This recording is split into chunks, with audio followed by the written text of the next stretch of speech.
Coba dites ya ibu-ibu. Qul innama ana basyarum mithlukum yuha. Terus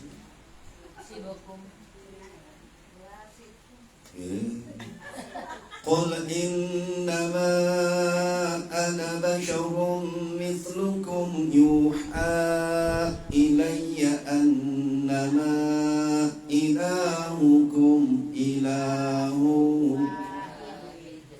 faman kana yarju liqa'a rabbih falyamal amalan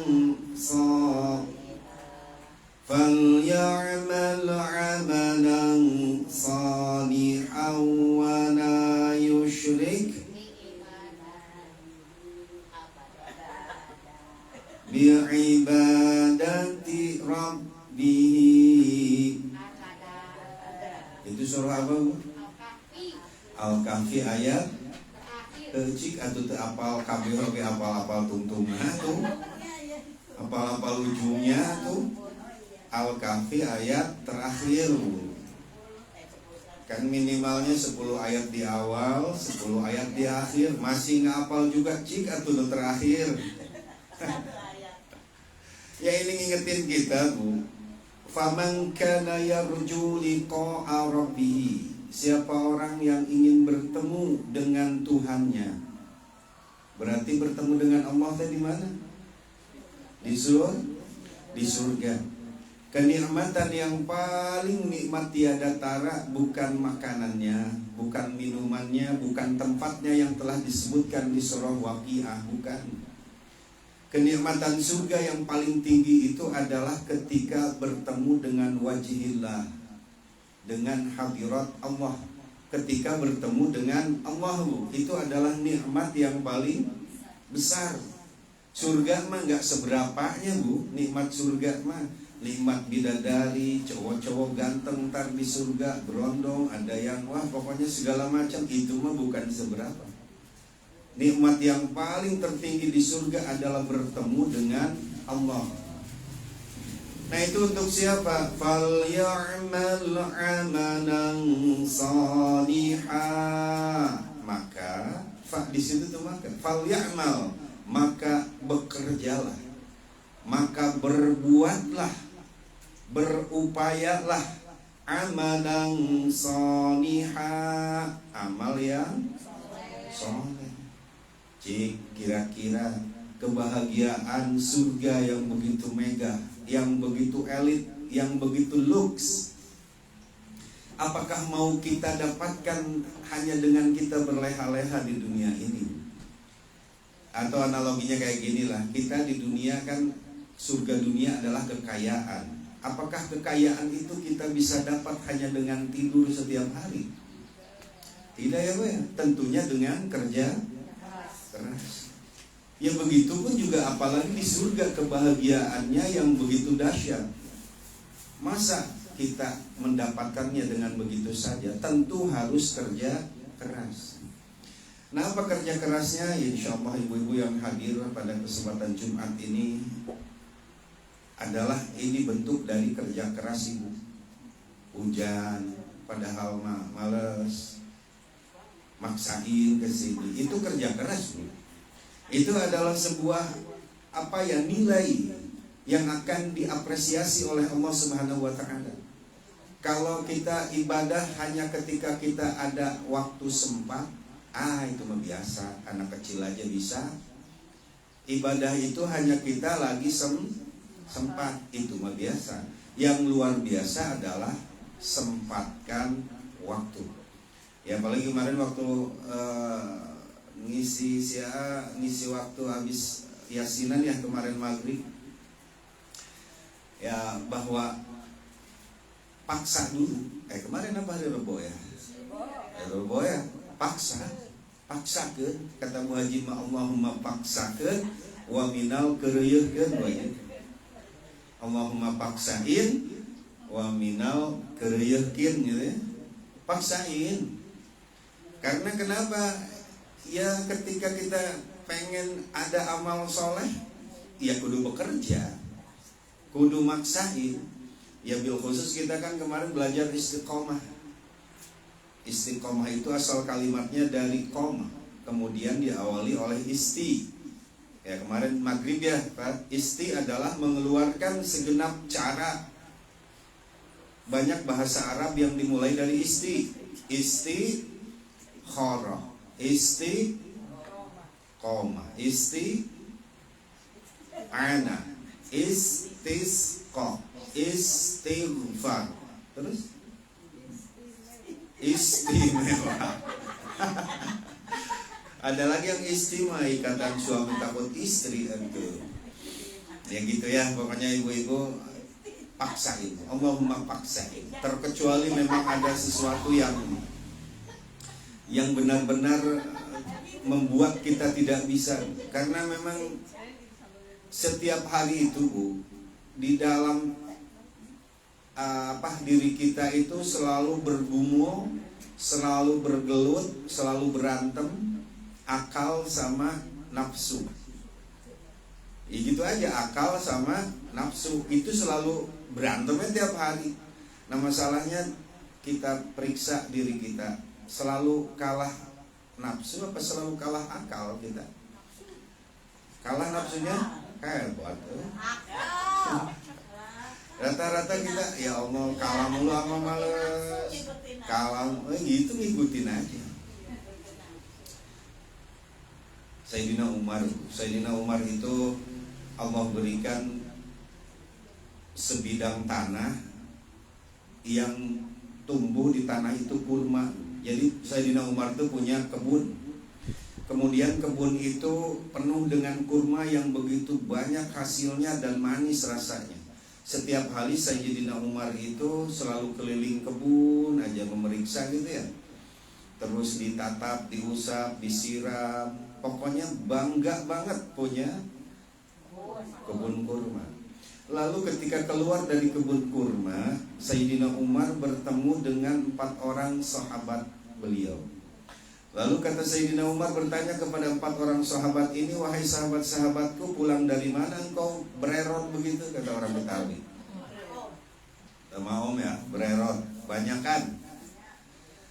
Lalu kata sahabat yang 4 ini, wahai Sayyidina Umar, aku pulang melaksanakan sholat asar berjamaah. Pulang apa katanya? Lalu sontak Sayyidina Umar mengucapkan kalimat istirja. Apa kalimat istirja kemarin? Inna lillahi wa inna ilaihi raji'un. Itu. Jadi kata para sahabat, ya Sayyidina Umar, kami selesai melaksanakan sholat asar. Lalu kata Sayyidina Umar, inna lillahi wa inna ilaihi raji'un. Kata Sayyidina Umar, ya Allah, gara-gara saya bangga terhadap kebun kurma, saking asiknya keliling, bukan nggak sholat, ketinggalan sholat berjamaah asar,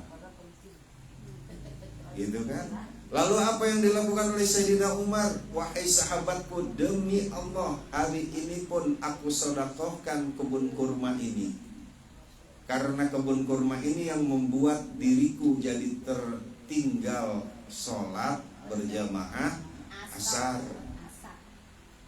Pernah nggak kita punya penyesalan sampai sedemikian itu? Contohnya kayak gini, misalkan Teh itu lagi ya, Teh itu lagi mainin iPhone ya, gara-gara mainin iPhone jadi sholat asar terlambat sampai 4:30, ketemu si A, innalillahi wa inna ilaihi raji'un. Ini saya sedekahin aja iPhone-nya nih. Gara-gara iPhone ini saya jadi lupa gitu ya, bentar mata itu ya. Gitu. Kodenya ya Allah, modus. Waktu lah iPhone mahal teuing atau naonnya Samsung gitu. Ari kita mah Bu, kita kalau nyebutin innalillahi itu kalau misalkan kita lagi pegang gelas jatuh, innalillahi wa inna ilaihi raji'un. Berarti dengan begitu lebih berharga gelas daripada kita ninggalin sholat atau bukan ketinggalan ya, kesorean sholat asar. Sok coba ibu, pernah nggak dalam hati gitu punya penyesalan 4:30 belum sholat asar? Innalillahi wa inna ilaihi raji'un, ya Allah. Ini gara-gara handphone nih, jadi terlambat sholat asar, gue banting nih handphone. Gara-gara nongkrong dikasihin itu deh nongkrongnya. Ya Allah, kita mah belum sampai ke situ mah ya. Jauh biasa aja banget gitu ya. Ya Allah, jauh banget. Nah makanya, dan memang kan ibadah itu kan mastata'tum ya, sesuai kemampuan kita. Maka ini kita yang mampu aja yang mampu. Kayak ini habis Jumat kan kita nggak ngapa-ngapain juga habis Jumat ya. Paling kalau di rumah tiduran, nonton drakor, scroll. Ya udah, fal ya'mal amalan salihah, berbuatlah amal soleh. Ya diantaranya kayak gini nih. Di rumah juga bisa ngaji kayak ya silahkan di rumah, tapi kan fadilahnya lebih banyak di sini. Ada ketemu temen ya, ada salamannya, ada ini itunya. Bu Haji Ramli dari jauh menembus badai, tadi petir, badai segala macam ya, sampai ke sini. Nah gitu ya ibu-ibu, sekali lagi ketika kita ingin bertemu dengan pencipta kita, dengan Allah, fal ya'mal amalan salihah, maka berbuatlah amal soleh. Berarti kita harus capek, kita harus repot. Maka kalau jamaah bilang misalkan ke teteh kok ngaji ngerepotin, biarin. Kalau nggak repot mah nggak dapat amal. Jadi harus repot.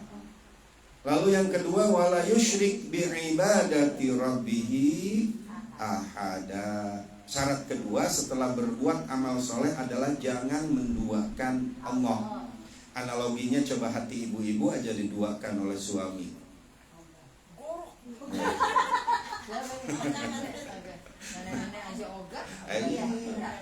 Di dalam Al-Quran itu disebutkan, jadi panjang kali lebar, nggak apa-apa ngobrol ngingetin. Semua anggota tubuh manusia itu berpasang-pasangan, tapi satu yang tidak. Kata Allah di dalam Al-Quran, tidak aku ciptakan di dalam di dalam rongga seorang manusia itu qalbain, dua hati.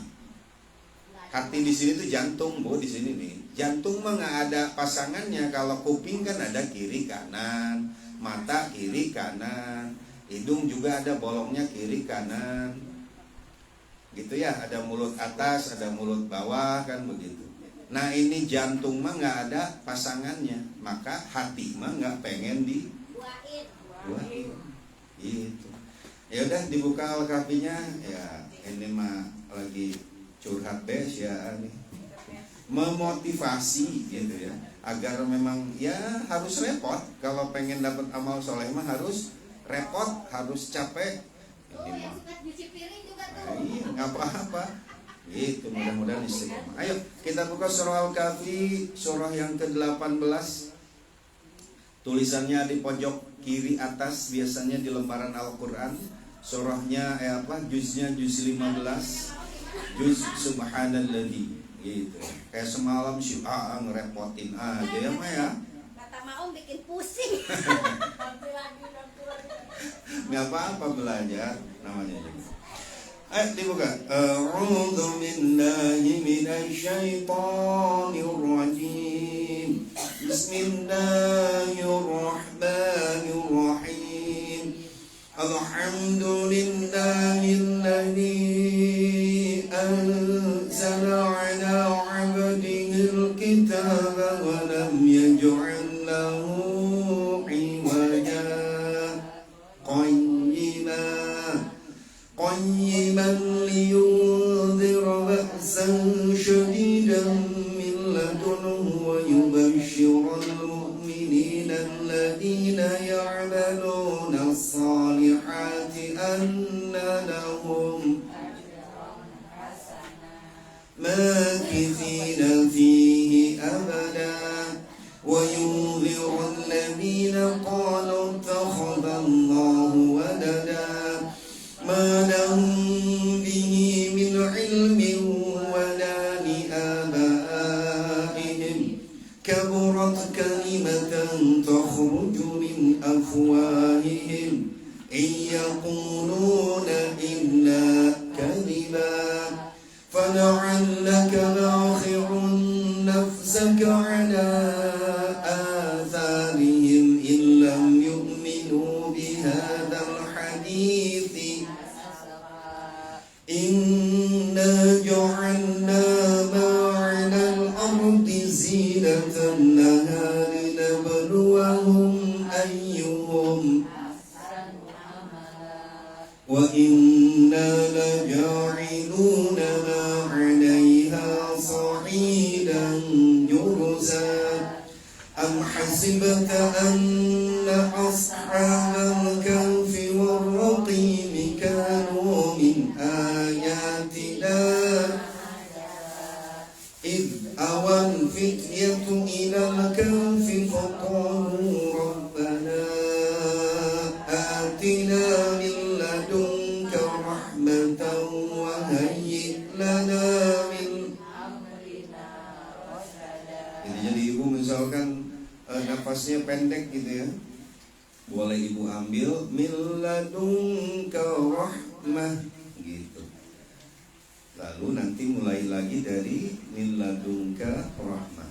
Tapi kalau dalam rangka berdoa, ibu nggak usah diulang kayak gini, Rabbana atina min ladunka rahmah wa hayyi lana min amrina rasyada. Kalau dalam rangka berdoa, jangan misalkan Rabbana atina min ladunka rahmah, min ladunka rahmatan, jangan dibahas. Kecuali kalau dalam rangka membaca Al-Quran, beda aturannya.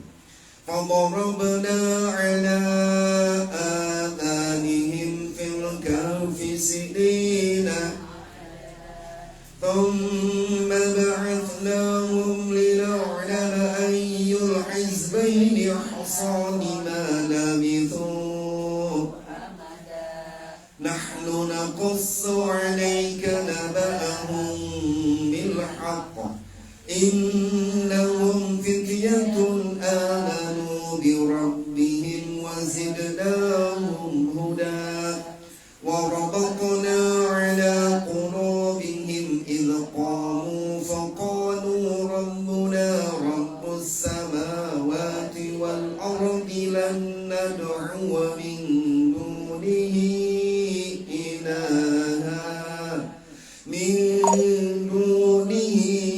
إلها لقد قلنا إذا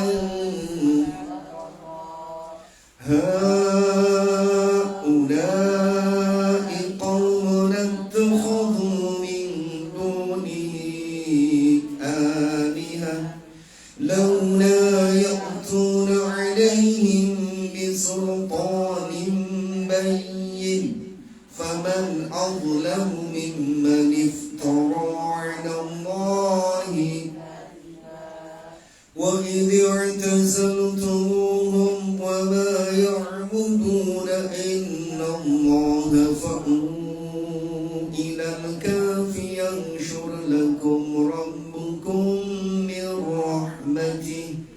من رحمته ويهيئ لكم من أمركم مرفقا وترى الشمس إذا طلعت تزاور عن كهفهم ذات اليمين وإذا غربت تقرضهم ذات الشمال وهم في فجوة منه ذلك من آيات الله من يهد الله فهو المهتد ومن يضلل فلن تجد له وليا مرشدا.